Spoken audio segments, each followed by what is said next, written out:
بالاخره با کارت ملی هم موتور میدیم به شما.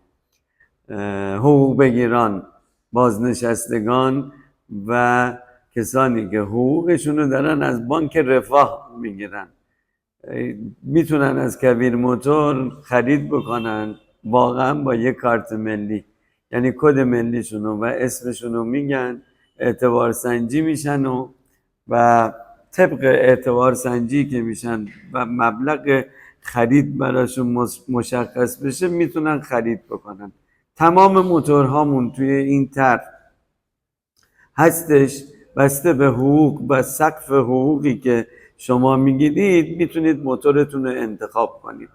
احتیاج به آوردن معرفی نامه نداره، احتیاج به گرفتن کسر اقساط نداره، واقعا فقط با کد ملی استعلام میشه. ضامن نمیخواد، فقط یک چک ضمانت ما میگیریم، از خود شخص میتونه باشه یا از کسی دیگه که رسید میدیم این چک بابت ضمانت و پس از پایان اقساط عودت میشه به خریدار.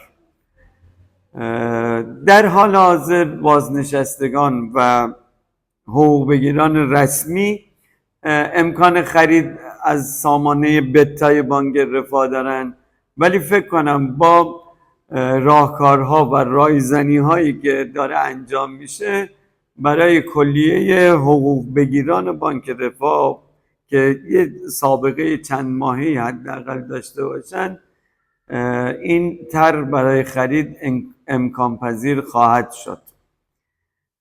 توی همه شهرها قابلیت انجام برای ما هست. حتی توی این طرح ما ارسال هم میتونیم بکنیم.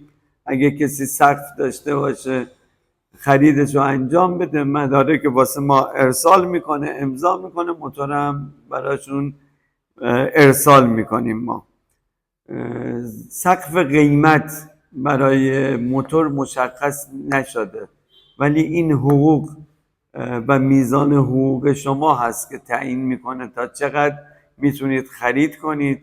فعلا فقط بدون پیش پرداخته، یعنی هیچ پیش پرداختی از شما نمیگیریم، ولی اون هم فکر کنم امکان پذیر خواهد شد. اگر موتور گرون قیمتی شما انتخاب کردید بتونید مبلغی رو به عنوان پیش پرداخت یا نقدی بدید که میزان قسطتون رو کمتر بکنه.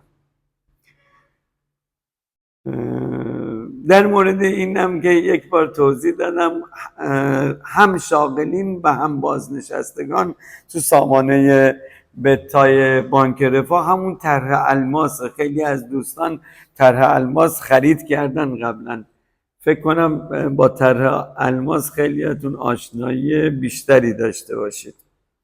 در مورد سود پرسیدن که سودش چقدره، بسته به